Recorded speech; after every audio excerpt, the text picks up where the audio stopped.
India is a political country, democratic country. وہاں leadership جو ہوتی ہے، پولیٹیکل لیڈرز ہوتے ہیں، وہ بڑے ڈپلومیٹک اور عدل بدل کے بیانات دیتے ہیں. تو مودی صاحب کا جو یہ جہالت کے خلاف اور اس کے خلاف تھی، تو وہ ایک انٹرنیشنل کمیونٹی کو یہ میسج دے رہے ہیں کہ ہم لڑائی نہیں کرنا چاہتے ہیں، بلکہ ہم تو یہاں سے غربت ختم کرنا چاہتے ہیں.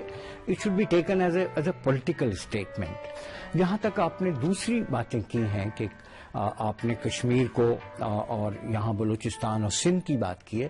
دیکھیے، اگر آپ 5 سال یا 10 سال پہلے سے اٹھا کے دیکھیں تو ایک ٹرمینالوجی ایمرج ہوئی تھی میڈیا میں، ویسٹ میں بھی، کہ کے فار کے مینس کشمیر فار کراچی. آج کل پھر یہی ٹرمینالوجی گزشتہ 1.5-2 سال سے کے for B, Karachi for Balochistan, کہ تم کشمیر میں کر رہے ہو، ہم بلوچستان میں کر رہے ہیں. اور پہلے وہ کہتے تھے کہ تم کشمیر میں کر رہے ہو، ہم کراچی میں کر رہے ہیں.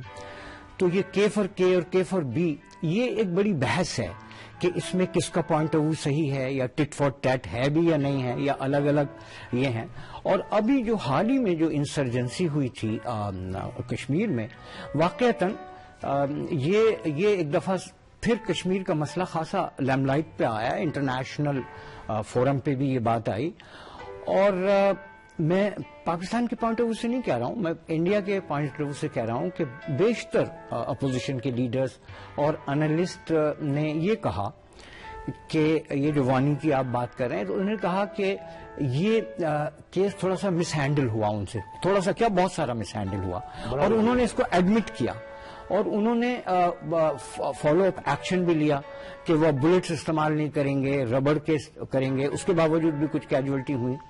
تو اس کا مطلب یہ ہوا کہ ان کو اس بات کا احساس ہوا کہ یہ جو سچویشن آؤٹ آف کنٹرول ہوئی.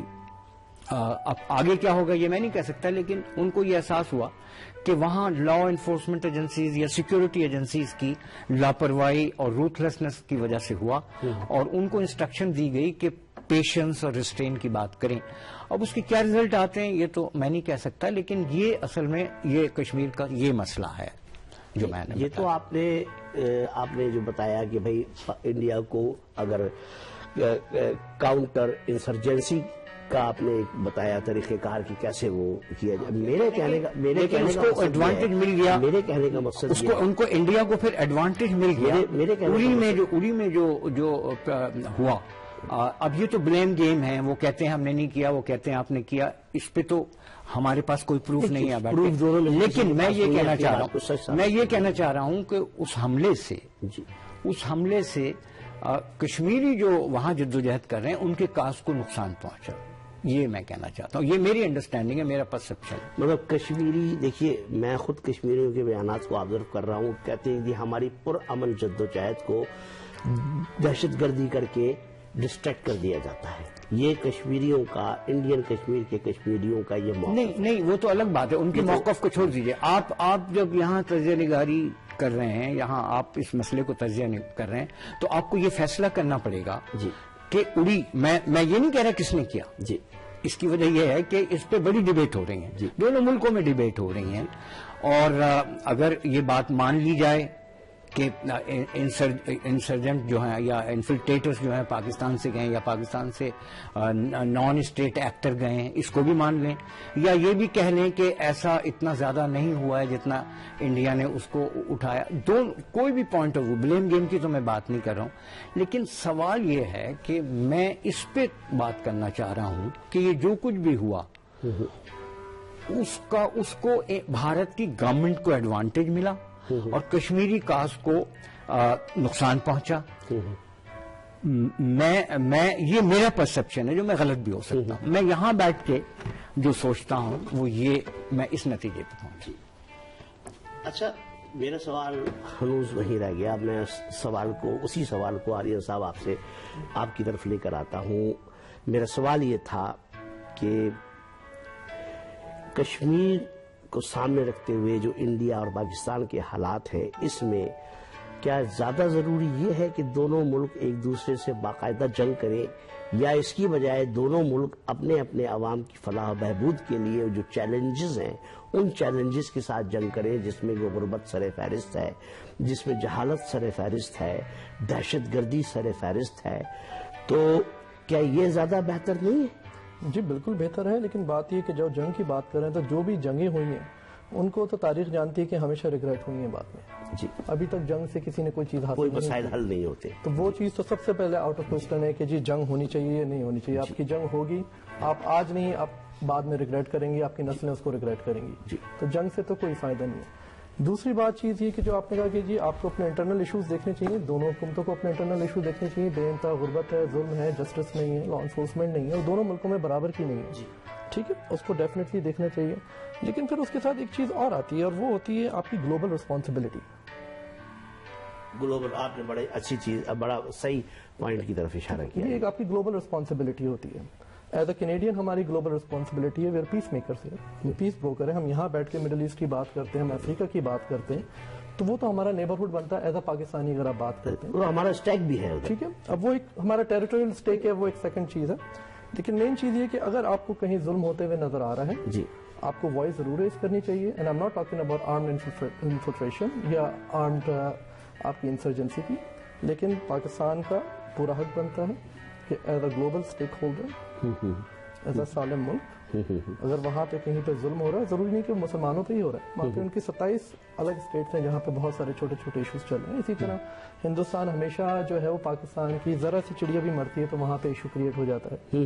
تو یہ تو ایک بیک اینڈ فورتھ. لیکن بات یہ ہے کہ ایشو آپ بددیانتی سے کریٹ کرتے ہیں. ٹھیک ہے، اگر آپ واقعی ان لوگوں کی فلاح و بہبود چاہتے ہیں جی تو آپ کو اس کا ڈپلومیٹک اور ہیومین راستہ نکالنا پڑے گا. ہوتا یہ ہے کہ جب بھی کوئی ایشو کو ہم ریز کرتے ہیں یا کاز لے کے آتا ہے انڈیا سامنے یا کوئی دوسرا ملک لے کے آتا ہے، اس کا ریزن جو وہ حل نہیں ہوتا، اس میں پرسنل انٹرسٹ اور ایڈوانٹیج زیادہ ہوتا ہے، شور شرابہ زیادہ ہوتا ہے، بجائے اس کی کاز پہ فوکس کرنے کی. آپ نے وہاں پہ اتنے معصوم بچوں کے اوپر آپ نے چھرے مار مار کے ان کو اندھا کر دیا، مار دیا، اس کا کوئی جواب نہیں. دیر از نو ایکسپلینیشن ٹو دیٹ. ٹھیک ہے نا، مطلب آپ اس کو کسی طرح بھی جسٹیفائی نہیں کر سکتے کہ جی ہم نے 4000 بچوں کو زخمی کر دیا وہاں جا کے، جیسے فلسطین میں بھی ہو رہا ہے. کچھ بھی ہے وہاں پہ ان کا کوئی حق نہیں بنتا. یہاں پہ ہم جس ملک میں رہتے ہیں، اور میں تو یہیں کے حساب سے بات کروں گا، میں وہاں نہیں رہتا. مگر جو آپ میری اشارہ کر رہے ہیں، mentality اگر جو آپ اشارہ کر رہے ہیں انڈیا کا کہ جنہوں نے چھرے بھی مارے، اپنے لوگوں کو ہی مارا، تو ایسا تو پاکستان میں بھی ہو رہا ہے. کراچی اور بلوچستان کا مسئلہ بڑا اہم ہے.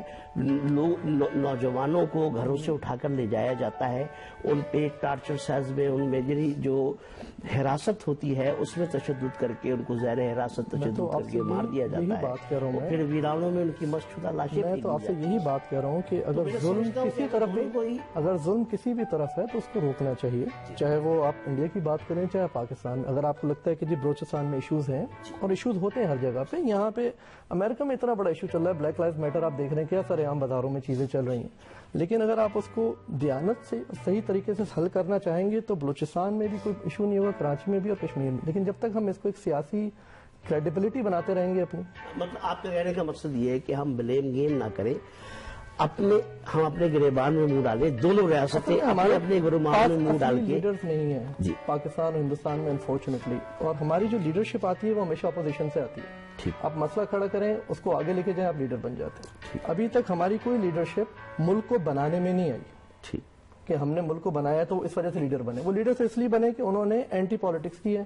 آپ ہندوستان کی تاریخ اٹھا لیں یا پاکستان کی دیکھ لیں، کہیں بھی آپ کو پروڈکٹیو پالیٹکس نظر نہیں آئے گی کہ جی انہوں نے اتنا بڑا کام کیا ہے. بلراج صاحب، تو بہت شکریہ. بلراج صاحب، آپ کیا کہیں گے اس کیا غربت جہالت کے خلاف جنگ لڑنا چاہیے؟ دیکھو یہ بہت آئیڈیلسٹ، ہیز ینگ، تو ینگ ایج میں آئیڈیلسٹ باتیں آدمی کرتا ہے، تو یہ بڑی آئیڈیلسٹ بات ہے کہ غربت کے خلاف جنگ ہونی چاہیے. ہے تو صحیح یہ بات، مگر غربت کے خلاف جنگ تبھی ہوگی جب فنڈامنٹل جو ناٹ فنڈامنٹل رائٹس، فنڈامنٹل سمسیایں ہیں، ایشوز ہیں، وہ حل ہوں گے تو تب ہوگا.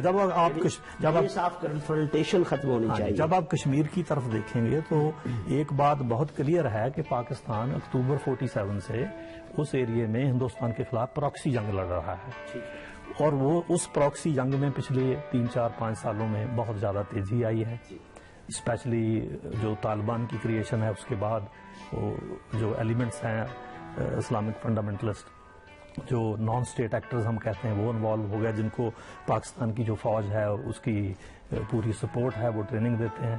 تو سرحد کے پار سے یا ایل او سی کے پار سے، ایون انٹرنیشنل بارڈر پنجاب کے پار سے پاکستان کی طرف سے جو جہادی آتے ہیں، جو یہاں پر ٹیررسٹ ایکٹ ہو رہے ہیں، وہ بہت بڑی پرابلم ہے. یہی نہیں، آپ دھیان سے دیکھیں تو ویلی میں جو یوتھ ہے وہ مذہب کے نام پر ریڈیکلائز کیا جا رہا ہے، جو کہ بہت بڑا خطرہ ہے. جب ہم پاکستان کی اور افغانستان کی طرف دیکھتے ہیں، کیا سمسیا ہے؟ اب افغانستان کو سٹیبلائز کرنے کے لیے ساری انٹرنیشنل کمیونٹی نے کتنے سال لگا دیے 2001 سے لا کر، اب تک سٹیبلائز نہیں ہوا، کیونکہ بہت زیادہ لوگ ریڈیکلائز ہو چکے ہیں اور بدیشی دخل لگاتار چل رہا ہے. اور پاکستان میں بھی ریڈیکلائز یوتھ ہو چکا ہے مذہب کے نام پر. وہی جو پروسیس ہے اب ایکسپورٹ کیا جا رہا ہے کشمیر میں.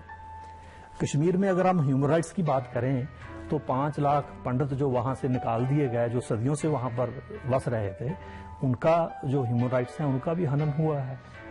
جو ایتھنک کلینسنگ ہوئی ہے وہ بھی بہت بڑی پرابلم ہے. سو بیسیکلی میں سمجھتا ہوں کہ کشمیر پاکستان کی آرمی کے لیے ایک نیسیسٹی بن چکا ہے ان کی ایگزسٹنس کے لیے. پاکستان کی آرمی سدھارن آرمی نہیں ہے. پاکستان کی آرمی کے پاس پولیٹیکل طاقت بھی ہے، انڈسٹریل کمپلیکس ان کے پاس جو ہے، اکنامک طاقت بھی انہی کے پاس ہے. سو آرمی از لاٹ مور دین آرمی ان پاکستان. ان کا جو وجود ہے، اگر کشمیر کی سمسیا ختم ہو جائے، حل ہو جائے، تو ان کا جو اتنا بڑا وجود ہے، 5-7 لاکھ کی نفری ہے اور اتنا بڑا بجٹ ہے ان کا، اس کی ضرورت ختم ہو جائے گی. ان کو جو انٹائٹلمنٹس ہیں وہ ختم ہو جائے گی. آپ کی اس بات کے تناظر میں انہوں نے ایک بات، آریان صاحب نے بڑی عمدہ بات کی تھی گلوبل ریسپانسبلٹی کی. کہ سوال یہ پیدا ہوتا ہے کہ اگر جیسے آپ کی بات، جیسے آپ کا تجزیہ کہ جی کشمیر کا ایشو ہر وقت اٹھائے رکھنا، پاکستان کی جو اسٹیبلشمنٹ ہے، جس کو کہ آپ ملٹری اسٹیبلشمنٹ کے زیادہ بہتر لفظ یہ کہہ سکتے ہیں، اس کی ضرورت ہے. تو اگر یہ دیکھا جائے تو اس کا مطلب یہ ہے کہ پورے خطے کے 1.5 ارب عوام جو ہے ان کو آپ نے اسٹینڈ بائی کیا ہوا ہے اپنے مفادات کے لیے. تو یہ جو گلوبل ریسپانسبلٹی کی بات ہو رہی ہے، تو جب یہ چیز آپ سمجھ سکتے ہیں تو آخر جو اطراف کے ممالک ہیں اور جو انٹرنیشنل پالیٹکس کے جو بروکرز ہیں وہ بھی سمجھتے ہیں، تو کیا ان کے بھی مفادات ہیں اس چیز کو جاری رکھنے میں؟ تبھی تو چیز جاری ہے. ورنہ گلوبل ریسپانسبلٹی کی بات آتی ہے تو پھر یہی ممالک بیچ میں پڑتے ہیں. دیکھو، میں اس بات کو سے سہمت نہیں ہوں کہ انٹرنیشنل جو لوگ ہیں، جہاں سے بڑی طاقتیں ہیں، ان کی وجہ سے ہی یہ پرابلم چل رہی ہے. وہ تھوڑا بہت اس کو ایگریویٹ ٹائم ٹو ٹائم جو ان کو سوٹ کرتا ہے کرتے رہے ہیں، اس میں کوئی شک نہیں ہے. مگر جو فنڈامنٹل بات ہے وہ 2 نیشن تھیوری، جب آپ اس کی جڑ تک جائیں گے تو 2 نیشن تھیوری اس کی جڑ ہے. اگر 2 نیشن تھیوری پر جس پر پاکستان بنایا گیا تھا وہ صحیح نہیں تھی، اب انٹلیکچوئل اس کو تسلیم کرتے ہیں بہت کہ وہ صحیح نہیں تھی. اگر وہ صحیح تھی تو پاکستان میں تو پاکستان مذہب کے نام پر بن گیا. بلوچوں کی سمسیا کیوں ہے، سندھیوں کی سمسیا کیوں ہے، مہاجروں کی سمسیا کیوں ہے، شیعہ اور احمدیہ کی سمسیا، وہ تو سب مسلمان ہیں. اور پھر جو کریٹر آف 2 نیشن تھیوری تھا مسٹر جناح، اور انہوں نے آزادی کے بعد کانسٹیٹیوئنٹ اسمبلی کو کہا کہ اسٹیٹ کا کوئی دخل نہیں ہوگا، مذہب میں ہر کوئی اپنا مذہب جیسے مرضی پریکٹس کرے. تو اگر اسٹیٹ کا دخل نہیں مذہب میں ہوگا تو پھر آپ کو 2 نیشن تھیوری کی وجہ سے دیش کیوں آپ نے بنا لیا بکرا، اور پھر آپ نے کیا اچیو کیا اس سے؟ اور وہی جو مذہب کا دخل نہیں ہوگا والی بات، اس کو اب پاکستان کی لیڈرشپ اور فوجی جو اسٹیبلشمنٹ ہے وہ ان کو قائد اعظم بھی کہتے ہیں، اور ان کا وہ کہا لاگو بھی انہوں نے نہیں کیا، اب اس کو اسلامک اسٹیٹ بنا دیا. سو کشمیر سمسیا بہت ڈیپ ہے اور اس کی جڑ 2 نیشن تھیوری تک چلی جاتی ہے. اس کا حل مجھے ایسا لگتا ہے بڑی شدید مایوسی کہ اس کا کوئی حل ہی نہیں ہے. نہیں، اس کا حل تو یہی ہے، جیسے میں نے پہلے کہا کہ اگر ہم نے ڈویژن پنجاب کی اور بنگال کی مان لی تو ہم کشمیر کی ڈویژن کو مان لیں، اس کو ہم مان لیں، اور اس کے دونوں طرف دونوں ممالک، اس کے بعد پاکستان اپنی سمسیاں اپنے دیش کے اندر اس کو حل کرنے کی کوشش کرے. ڈیموکریٹک انسٹیٹیوشن جو ہے ان کو، مطلب یہ ہے کہ بارڈر کے اکراس دا بارڈر انفلٹریشن نہیں ہونی چاہیے، جہاد cross the border proxy war نہیں ہونا چاہیے. یہ دو بڑے اہم. ہاں، اور پاکستان کو دھیان اس طرف دینا چاہیے کہ وہ اپنے دیش میں ڈیموکریسی، ٹرو ڈیموکریسی لے کر آئیں. اب بہت بار یہ بات اٹھائی جاتی ہے کہ دیکھو جی ہندوستان میں بھی منارٹیز کو یہ ہو گیا وہ ہو گیا. سمسیایں ہر دیش میں ہیں منارٹی کے ساتھ. جیسے انہوں نے کہا کہ امریکہ میں کالوں کے ساتھ ہو رہا ہے، کچھ نہ کچھ سمسیا ہوتی ہے، مگر اس کو حل کرنے کے لیے کوئی میکنزم بھی ہونا چاہیے. تو ہندوستان میں وہ میکنزم ہے، کیونکہ وہاں پر ڈیموکریٹک انسٹیٹیوشنز بنائے گئے، ان کو لگاتار اسٹرینتھن کیا گیا. جب اندرا گاندھی نے ایمرجنسی لاگو کر کے 2 سال 75 76 77 میں اس کو کوشش کیا مسل کرنے کی، اور لوگوں نے اس کو جب الیکشن ہوئی تو پیپل تھرو ہر آؤٹ. تو پاکستان میں وہ جو ڈیموکریٹک انسٹیٹیوشن ہے قائم ہی نہیں ہو سکے. جو ہو سکے وہ ملٹری نے تباہ کر دیے. کانسٹیٹیوشن پراپرلی لاگو نہیں ہو سکا. کتنی بار کانسٹیٹیوشن بنا، آدھا بنا، ہٹا دیا گیا، پھر نیا بن گیا. 73 میں بھٹو صاحب نے شاید کوئی کانسٹیٹیوشن لے کر آئے. تو وہ fundamental character of the state was constantly changed. کچھ بن ہی نہیں پایا، کوئی فاؤنڈیشن ہی نہیں بن پائی. وہ بہت بڑی پرابلم ہے. ناظرین کا اس موقع پر ایک وقفہ لیتے ہیں، ہمارے ساتھ رہیے گا.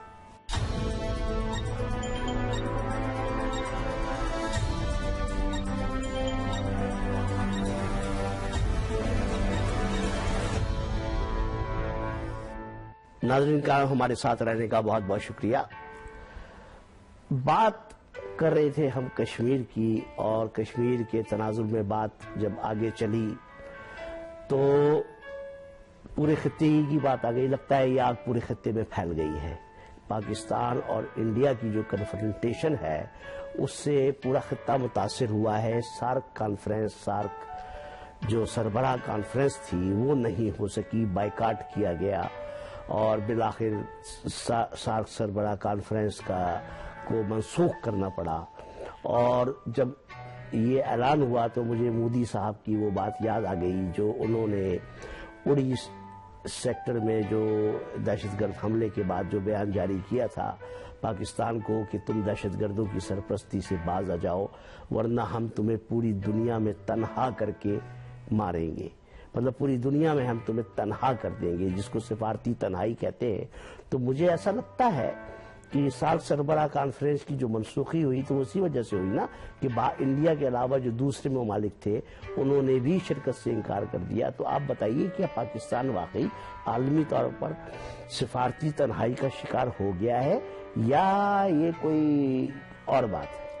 سر، ہم تو گزشتہ 4 سال سے یہ کہتے رہے ہیں، اپنے ریڈیو، دوسرے پروگرام میں، اخبارات میں بھی لکھتے رہے ہیں کہ پاکستان کی سول اینڈ ملٹری لیڈرشپ کو یہ سوچنا پڑے گا یا ان کو اس بات کا احساس ہونا چاہیے کہ تم یہ تو دیکھو تمہارے ساتھ ہے کون، آس پاس تو دیکھو. آئسولیشن پہ بات کریں گے، لیکن پہلا جو بات کی تھی آپ نے کہ یہ کتنا سیریس مسئلہ ہے، اور اس سیریس مسئلے کے ساتھ ساتھ آپ یہ دیکھیے ایک نیا پہلو ایمرج ہو کیا ہے کہ عالمی برادری کوئی ایفرٹس نہیں کر رہی ہے کہ اس مسئلے کو کیسے ریزالو کریں. یہ ایک بڑا سیریس سبجیکٹ ہے، اور یہ سیریس سبجیکٹ آپ کو یہ بتاتا ہے کہ ڈرائنگ روم میں بیٹھ کے ٹریڈیشنل باتیں، روٹین باتیں کرنے سے کوئی مسئلہ نہیں ہوگا. یہ بہت سیریس مسئلہ ہے.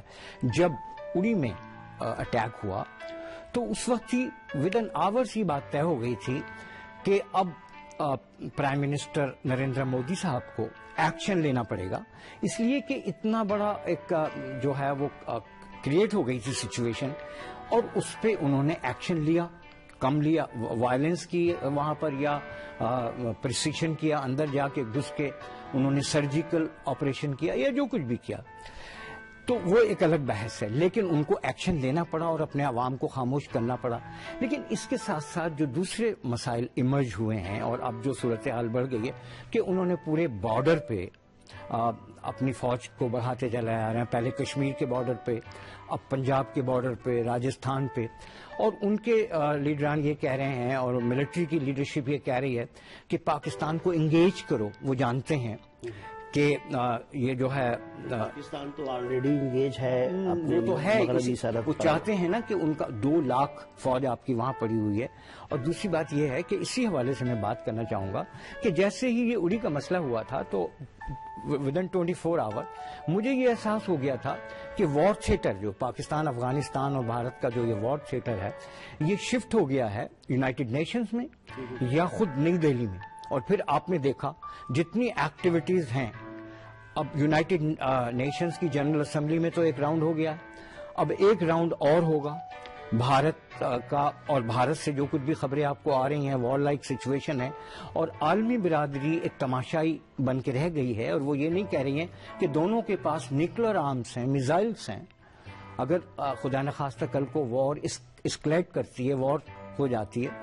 اب کل ہی میں نے جو ہے انڈیا کے بہت سارے ٹیلی ویژن اور اخبارات پڑھے ہیں، ان کی جو سول اینڈ ملٹری لیڈرشپ ہے وہ یہ کہہ رہی ہے کہ بارڈر پہ اور لائن آف کنٹرول پہ ہلکا ہاتھ مت رکھو، کانسنٹریٹڈ فائرنگ کرو. آئسولیٹڈ ایونٹ سے پاکستان کو کوئی فرق نہیں پڑے گا، کانسنٹریٹڈ اٹیک میں جاؤ گے اور آپ ان کی پاکستان کی آرمی کو بارڈر پہ انگیج کرو گے تو تم جو ریزلٹ چاہتے ہو وہ تمہیں ملیں گے، آئسولیٹڈ میں نہیں ہوں گے. تو یہ ایک ویری، اور آج بھی آپ نے دیکھا جب ہم اس وقت پروگرام کر رہے ہیں تو وہاں سے خبریں آ رہی ہیں کہ لائن آف کنٹرول پہ وائلیشن ہوا ہے، فائرنگ ایکسچینج ہوئی ہیں، کیجولٹیز کی بھی بات ہے، ہوتی رہتی ہے عام طور پہ ہونا اور بات ہوتی ہے. اس سے پہلے 10-10 کلومیٹر کے گاؤں تو نہیں خالی کرا لیے تھے، اس دفعہ تو وائلیشن کہہ کے ہو رہی ہے. پہلے تو یہ ہوتا تھا نا، پہلے جو ہوتا تھا تو وہ یہ کہتے تھے کہ نہیں ہم نے تو جوابی کارروائی کی ہے، پہلے بھارت نے کی ہے، بھارت کہتا تھا کہ نہیں پاکستان نے کی ہے. آج کی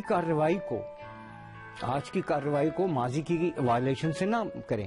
آج کل وائلیشن تو ہو ہی رہی ہے لیکن وائلیشن کہہ کے ہو رہی ہے اور پراؤڈ فیل کر رہے ہیں کہ ہم نے اتنے مار دیے وہ مار دیے. تو اس سچویشن کو ماضی کی سچویشن سے کمپیئر نہ کریں، it's a very very grave situation. اور جب میں یہ کہتا ہوں کہ وار تھیٹر انڈیا میں چلا گیا ہے یا یونائٹڈ نیشنز میں ہوا ہے، اور میں یونائٹڈ نیشنز کے جب میں کہتا ہوں کہ وہاں کی جنرل اسمبلی میں ایک راؤنڈ ہو چکا ہے، اب دوسرا راؤنڈ جو ہوگا یونائٹڈ نیشنز پلس اکنامی. آپ کو پتا ہے کہ آپ دونوں ملک بلا وجہ پٹنگ اے بریو فیس، اکانومی بہت زیادہ خراب ہو رہی ہے اور بھارت کی اکانومی پاکستان سے یقیناً بہتر ہے، تو پاکستان کی اکانومی کی وہ پوزیشن نہیں ہے. تو وہ ان کا جب یہ کانسنٹریٹڈ اٹیک کرنا چاہتے ہیں لائن آف کنٹرول پہ یا دوسرے بارڈر پہ، تو وہ پاکستان کو اکنامکلی ویک کرنا چاہتے ہیں اور پولیٹیکلی آئسولیٹ کرنا چاہتے ہیں. وہ انہوں نے اعلان کر کے کیا. پاکستان آئسولیٹ کیسے ہوئے؟ دیکھیے پاکستان کو آئسولیٹ ہونے سے بچا سکتے تھے اگر آپ کی سول اینڈ ملٹری لیڈرشپ میں ہوتی کوئی کوہیرنس ہوتا، یونٹی ہوتی. مودی صاحب نے، نریندر مودی صاحب نے ایک کارڈ کھیلا، رائیونڈ آئے، نواز شریف کو ریسائپروکیٹ نہیں کرنے دیا. براک اوباما صاحب نے انٹرنیشنل کانفرنس بلائی نیوکلیر پہ، نواز شریف نے اور مودی صاحب نے دونوں نے ایکسپٹ کر لیا کہ وہ واشنگٹن آئیں گے اور اس امپورٹنٹ کانفرنس میں شرکت کریں گے. نواز شریف صاحب کو وہاں نہیں جانے دیا. اس بات سے بحث نہیں میں کر رہا ہوں کہ کس نے نہیں جانے دیا، یہ میرا سبجیکٹ نہیں ہے، لیکن یہ ایک گراؤنڈ ریالٹی ہے. تو پھر کیا ہوا وہاں پر کہ وہ آپ نے پھر دیکھا پھر کتنی چیزیں آپ کے سامنے ایمرج ہوئیں. ایران، انڈیا اور افغانستان کا الائنس، انڈیا اور امریکہ کا الائنس، تو پھر ہم آئسولیٹ ہوتے چلے گئے. دوسری بات یہ کہ جب سعودی عرب نے آپ سے فوج مانگی تو آپ نے انہیں فوج بھی نہیں دی. اور وہ جو ہمارے انٹیریئر منسٹر ہیں نثار علی صاحب، انہوں نے یو اے ای کو برا بھلا کہا اور ایران کے صدر کے ساتھ وہ کیا. تو ان کا، حالانکہ ان کے پاس فارن منسٹری نہیں تھی، تو ہم سعودی عرب سے بھی گئے اور ایران سے بھی گئے. Let us face this fact, نہ خدا ہی ملا نہ وصال صنم. تو اس کا ایڈوانٹیج انڈیا کو مل گیا. آپ نیوکلیر کانفرنس میں نریندر مودی چلے گئے، وزیر اعظم نہیں گئے، جانا چاہیے تھا. سعودی عرب، اگر آپ کے پاس ڈپلومیسی ہوتی، ڈپلومیٹک چینل استعمال کرتے تو کوئی مشکل نہیں تھا کہ اگر آپ ایران اور سعودی عرب کو دونوں کو اپنا دوست ملا کے رکھ سکتے تھے. یہ تو صرف ڈپلومیسی اور آپ کا آئی کیو کے حساب سے، آپ کی جو عقل ہے اس کے حساب سے کر سکتے تھے. آپ نے تو صدر موجود ہیں اسلام آباد میں اور انٹیریئر منسٹر صاحب بیان دے رہے ہیں، حالانکہ ان کا سبجیکٹ نہیں ہے. تو میرے کہنے کا مقصد یہ ہے کہ لیٹ اس فیس فیکٹ. اور ابھی بھی کچھ نہیں بگڑا، اگر چاہیں تو اپنا ریکارڈ درست کریں.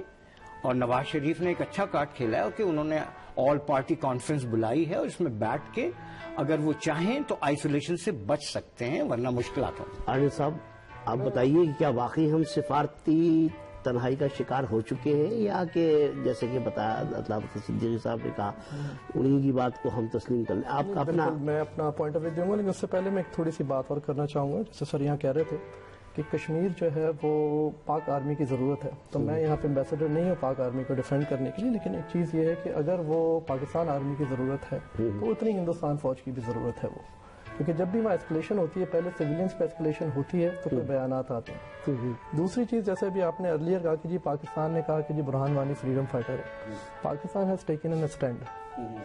اگر ان کو اتنا دوسروں کے ملک میں میں بات بتا رہا ہوں نا، پلیز سنیں نا بات میری۔ تو اسی طرح سے جب یہ کے فور کے اور کے فور بی بات کرتے ہیں تو پھر ہندوستان کو بھی فرم اسٹینڈ لینا چاہیے اور کہنا چاہیے کہ جی کراچی میں بھی ظلم ہو رہا ہے اور ہم ان کا ساتھ دے رہے ہیں، بجائے اس کے کہ وہ وہاں سے لوگ بھیجیں۔ جیسے بات ہو رہی ہے کہ جی پاکستان سے لوگ ہندوستان جاتے ہیں ٹرینڈ ہو کے، اسی طرح وہاں سے بھی آتے ہیں۔ آپ نے بھی کہا کہ کے فور بی، ٹھیک ہے نا، تو وہاں بلوچستان میں بھی انفلٹریشن ہو رہی ہے، کراچی میں بھی انفلٹریشن ہو رہی ہے۔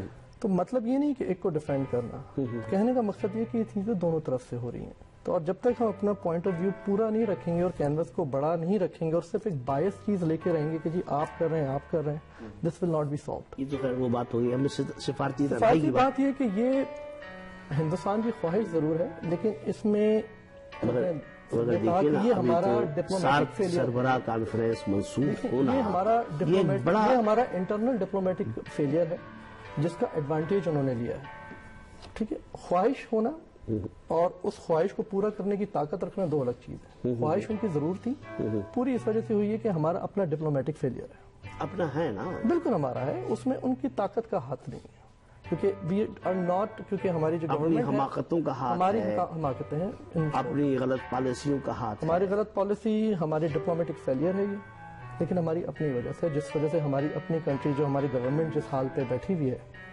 that is the reason, that's one of the reasons، کیونکہ ہم جمہوری طور پہ democratically we are not strong at this moment۔ کیوں صاحب آپ بتائیے، مودی صاحب کامیاب ہو گئے پاکستان کو سفارتی طور پر تنہا کرنے میں؟ بلراج جی دیکھو اس سمے تو ایسا ہی لگتا ہے کہ پاکستان ڈپلومیٹکلی آئسولیٹ ہو چکا ہے۔ اس میں مودی صاحب کا ایک بہت بڑا ایڈوانٹیج ہے مودی صاحب کے ہاتھ میں، وہ دیش کا سائز اور آرمی کا سائز نہیں ہے، یا اکانومی کا سائز نہیں ہے، وہ یہ ایڈوانٹیج ہے کہ مودی صاحب فیصلہ کرنے کے لیے آزاد ہیں، ان کے پاس بہمت ہے، سالڈ میجورٹی ہے، اور وہ جو کہیں گے جنرلز انڈیا کے وہی کریں گے۔ آن the other hand Nawaz Sharif کے پاس وہ نہیں ہے، اس کو وہ کرنا پڑتا ہے، وہ جنرلز کہتے ہیں اس کو کرنے کے لیے، تو وہ بیچارہ کلیئر ڈپلومیٹک کوئی سٹینڈ کیسے لے گا؟ نواز شریف کے ہاتھ بندھے ہوئے ہیں آرمی کی وجہ سے۔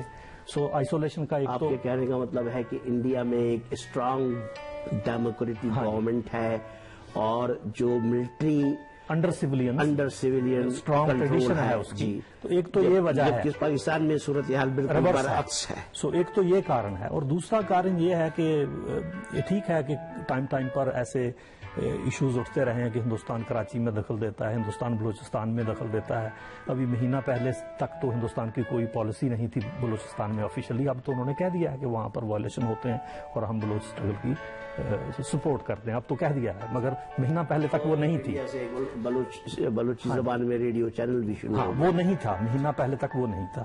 تو الزام ضرور لگتے ہیں کہ ہندوستان نے وہاں دخل دے دیا، یہاں دخل دے دیا، مگر کراچی میں کوئی بمبے اٹیک نہیں ہوا، پاکستان میں کوئی اڑی اٹیک نہیں ہوا جس میں ہندوستان کا ہاتھ آپ ثابت کر سکتے ہو، ہندوستان نے کوئی کارگل آپریشن نہیں کیا، انیشیٹ نہیں کیا جس میں پاکستان کی جو فوجی وہاں پر مرے ہیں ان کی لاشیں کہا گیا کہ دیکھو بھی آپ کے ہیں لے جاؤ جے، اور انہوں نے انکار کر دیا کہ جو ہمارے ہے ہی نہیں ہیں۔ تو آئسولیشن کی بہت بڑی وجہ ہے کہ پاکستان کے پاس کوئی سالڈ سٹینڈ نہیں ہے، نہ ڈپلومیٹک نہ ملٹری، اور نہ یہ جہادیوں کے معاملے میں بھی ان کا اتنا برا سٹینڈ ہے کہ وہ خود ہی سفر کر رہے ہیں۔ جب آپ کے لوگ ہیں، کچھ لوگ پاکستانی دوست کہتے ہیں کہ دیکھو جی پاکستان میں بہت دہشت گردی ہے، ہم جانتے ہیں، وہ ان کی اپنی وجہ سے ہے، کیونکہ وہ ٹیرورسٹ اور ٹیرورسٹ میں ان کو فرق محسوس ہوتا ہے کہ جو گوانڈی کے چھتر مارے جا کر وہ شہید ہے، جیسے وانی کی بات ہے، اور جو ہمیں جتی مارے آ کر تو وہ ٹیرورسٹ ہے. اگر وہ ٹیرورسٹ کو ٹیرورسٹ سمجھیں تو مسئلہ حل ہو جائے گا وہ, اور ڈپلومیٹک آئسولیشن بھی ان کی تو وہاں تو اچھے طالبان اور برے طالبان کی دونوں طرف شروع ہو گئی سمجھنا چاہیے. انلیس آپ دونوں طرف سے ٹیررسٹ نہیں سمجھیں گے تو یہ مسئلہ حل نہیں ہوگا, چاہے وہ انڈیا کی طرف سے ہو یا پاکستان کی طرف سے. آپ صرف ایک چیز کو آئسولیٹ کر کے نہیں کہہ سکتے کہ وہ طرف. اچھا دیکھیے, اب اس صورتحال میں ابھی نظافت صدیقی صاحب نے بڑی اچھی بات کی تھی کہ دو نیوکلیئر پاور ہیں, اور یہ نیوکلیئر پاور کے ساتھ کبھی ایک دوسرے کی کنفرنٹیشن میں تو آئیں گی یہ, ٹھیک ہے, لیکن کبھی ایک دوسرے پہ اپنی پاور استعمال کر ہی نہیں سکتے, امپاسبل. لیکن اس کا نقصان بہت ہے. اگر یہ نیوکلیئر پاور نہ ہوتے تو کوئی بات نہیں, آمنے سامنے کی لڑ لیتے. اب کیا ہے, پراکسی لڑی جاتی ہے. نیوکلیئر وار سے پہلے بھی پراکسی لڑی جاتی تھی, نیوکلیئر بامز آنے کے بعد تو پراکسی شروع نہیں ہوئی. پراکسی لڑی جاتی ہے. ابھی ایک بڑا, میں آپ ہی سے اس سوال کو شروع کروں گا اور ہم تینوں سے جواب لیں گے کہ جناب اب دو نیوکلیئر پاور جو ہے وہ کنفرنٹیشن ضرور کرتے ہیں, لیکن آمنے سامنے وہ باقاعدہ ایک دوسرے پہ اٹیک کر کے باقاعدہ ایک پوری جنگ لڑنے کے پوزیشن میں نہیں ہے. لیکن انڈیا نے اڑی کے واقعے کے بعد دو کام کیے ہیں ایسے جو بڑے. ایک تو یہ پاکستان کو سفارتی طور پر تنہا کرنے کے لیے جو اس نے اپنا ڈپلومیٹک چینل یوز کیا ہے, وہ ایک بظاہر نظر آتا ہے انڈیا کی کامیابی. اور دوسرا, پاکستان کے لیے انڈیا نے, آپ کو پتا ہوگا کہ ایک 1960 میں ایک انڈس واٹر ٹریٹی ہوئی تھی, 19 سپٹمبر 1960 میں, جس میں جو 3 دریا تھے, راوی, ستلج اور بیاس, جو مشرقی دریا تھے, ان کا کنٹرول ایک ورلڈ بینک کی سربراہی میں معاہدے کے تحت انڈیا کو دے دیا گیا تھا, اور باقی 3 دریا, دریائے سندھ, جہلم اور چناب جو ہے وہ پاکستان کے حصے میں آئے تھے. تو انڈیا نے سفارتی طور پہ تنہا کیا. پھر اس کے بعد انڈس واٹر ٹریٹی کو ریویو کرنے کے لیے ایک باقاعدہ کمیٹی بٹھائی, اور انہوں نے کہا کہ جی ایسا ممکن نہیں ہے کہ ہمارے یہاں خون بہے تو اس جواب میں ہمارے دریا سے پانی بہہ کے تمہاری طرف آئے. یہ بھی ایک پانی کی جنگ جو ہے نا, بڑی خطرناک جنگ ہے یہ. اور تیسرا, انڈیا نے جو طریقہ کار اختیار کیا سرجیکل اسٹرائک کا. تو میں اس سلسلے میں چاہتا ہوں کہ آپ ذرا ان 3 باتوں کو بیس کرتے ہوئے جو ذرا اپنا تجزیہ دیجئے. پھر جی میں آپ نے پہلے تو نیوکلیئر کی بات کر لیں. نیوکلیئر کوئی ایسی چیز نہیں ہے کہ آپ کوئی ایک پسٹل ہے یا بندوق ہے, آپ نے ادھر فائر کیا ادھر کے, ایسا نہیں ہے. یہ پرسپشن ہی غلط ہے. نیوکلیئر کی جو ٹیکنالوجی ہے اس کو سمجھنے کے لیے اتنے تھوڑے سے وقت میں تو بات نہیں ہو سکتی. لیکن میں صرف ایک بات پہ کنکلوڈ کر کے آپ کی دوسری باتوں پہ آتا ہوں کہ نیوکلیئر جو ہے ویپنز کو استعمال کرنے کا ٹائم یہ نہیں ہے, نہیں کر سکتے.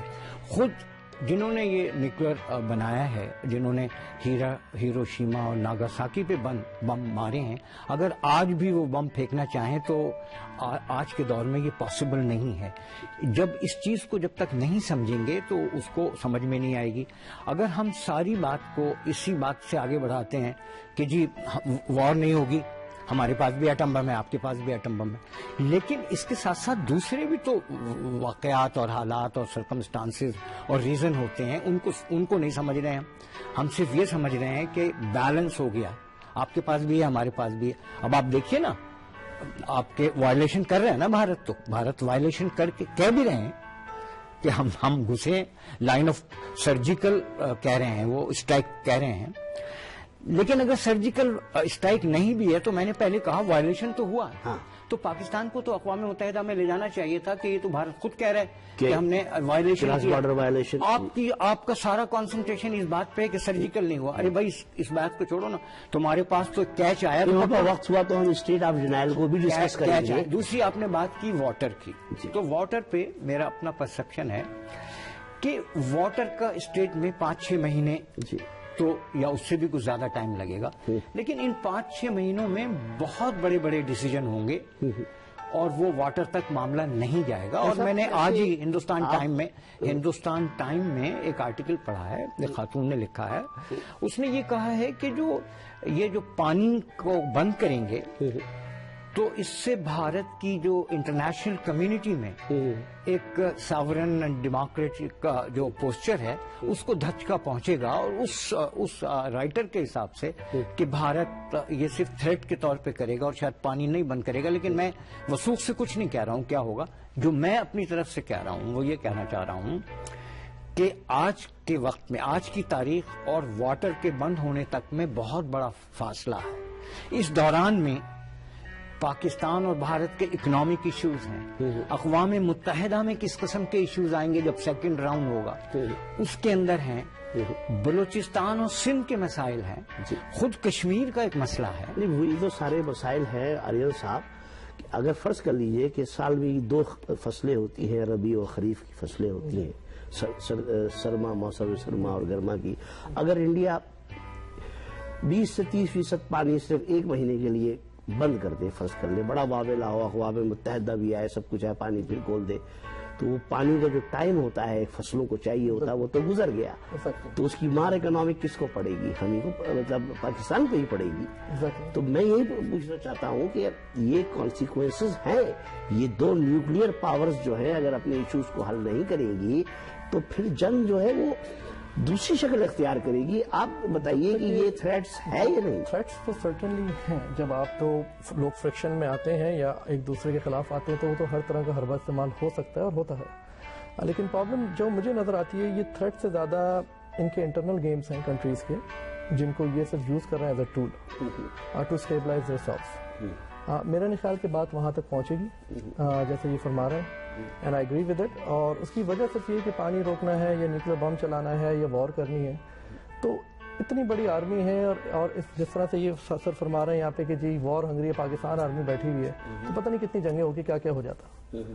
وی آر ناٹ ان دیٹ کیو ایج اینی مور. ایک انڈیا ایک اپنی ملک ہے, وہ اپنے ملک کو چلا رہے ہیں, جسٹ لائک دیٹ پاکستان اپنے ملک کو چلا رہا ہے. There are internal issues which are separate, but I don't think it will go anywhere with such threats.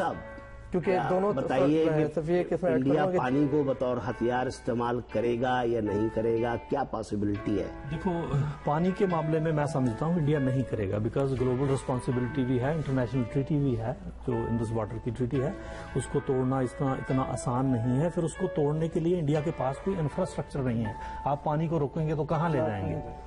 پانی کب چھوڑتے ہیں؟ جب برسات کا موسم ہوتا ہے تو پانی چھوڑتے ہیں, دریاؤں میں زیادہ پانی آتا ہے. حالت تو یہ ہے کہ جب برسات ہوتی ہے تو انڈیا کی طرف بھی ہڑ آ جاتے ہیں, تو اس کو وہ پانی سنبھالا نہیں جاتا, تو چھوڑنا ہی پڑتا ہے. تو مجھے لگتا ہے کہ اسٹریٹجک ایک پینتڑا ہے ایسا جو انہوں نے لیا ہے. اٹ از ناٹ پاسبل, پانی وہ نہیں روکیں گے. ویسے ہی ایز ڈپلومیٹ. آپ کا مطلب یہ ہے کہ پانی کا ایشو جو ہے وہ اتنا امپورٹنٹ نہیں ہے. امپورٹنٹ تو بہت ہے. اسٹرائکس چلتی رہیں گی, پراکسی چلتی رہے گی, ہم سب لوگ سفر کرتے رہیں گے. اندر سے اتنے کمزور ہیں کہ وہ کوئی ایسا کام نہیں کر سکتے. آپ اوپر سے کچھ بھی دکھاتے رہیں تو انٹرنلی اتنا بڑا موضوع ہے. آپ اس کو سرجیکل کو پراکسی کیوں کہہ رہے ہیں؟ انہوں نے ملٹری اندر گئی ہے, انہوں نے کہا ہم نے ہیلی کاپٹر استعمال کیے. نہیں, میں نے آپ سے کہا 2, پراکسی بھی چلتی رہے گی, سرجیکل اسٹرائک بھی سرجیکل. یہ ادیب صاحب نے جو بات کی ہے, انفراسٹرکچر کی ضرورت ہوتی ہے.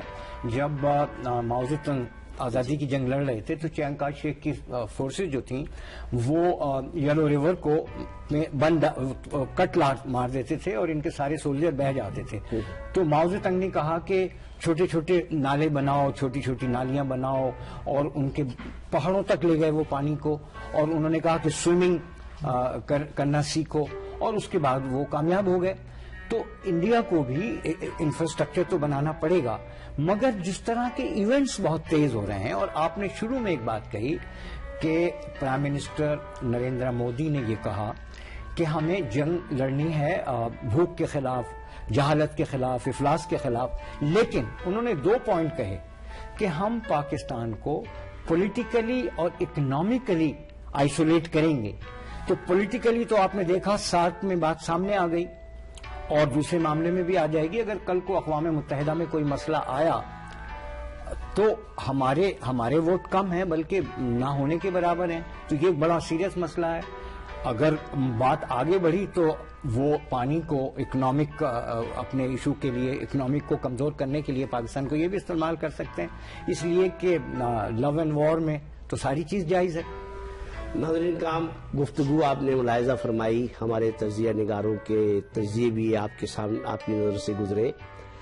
یہ بڑا گمبھیر مسئلہ ہے اور اس کو دو بڑے ملک اب تک ان ایشوز کو حل نہیں کر سکے۔ 70 سال گزر گئے، لیکن بہرحال امید کی جا سکتی ہے کہ یہ مسائل حل ہو جائیں، اور تمام دنیا کے جتنے بھی مسائل ہوتے ہیں وہ ہمیشہ بات چیت کے ذریعے ہی حل ہوتے ہیں۔ جو گفتگو آج ہم نے یہاں پر کی، یہ بھی ایک طرح کا نیریٹو ہے، دنیا میں اس کو دیکھا بھی جاتا ہے، سنا بھی جاتا ہے، ارباب اختیار کی نظر سے بھی یہ باتیں گزرتی ہیں۔ ہم امید کرتے ہیں کہ دونوں ممالک کے سربراہان، دونوں ممالک کی حکومتیں، دونوں ریاستیں اس ایشو کی اہمیت کو سمجھیں گی، انسانی جانوں کی قدر و قیمت کو سمجھیں گی، اور دونوں ممالک اپنے اپنے ملکوں کے عوام کی صورتحال کو سمجھتے ہوئے اپنے ملک کو ترقی دینے کے لیے کچھ نہ کچھ ایسا ضرور کریں گے کہ کسی حل کی طرف جائیں۔ اس امید پر آج کا پروگرام ختم کرتے ہیں۔ ہمارے ساتھ رہنے کا شکریہ۔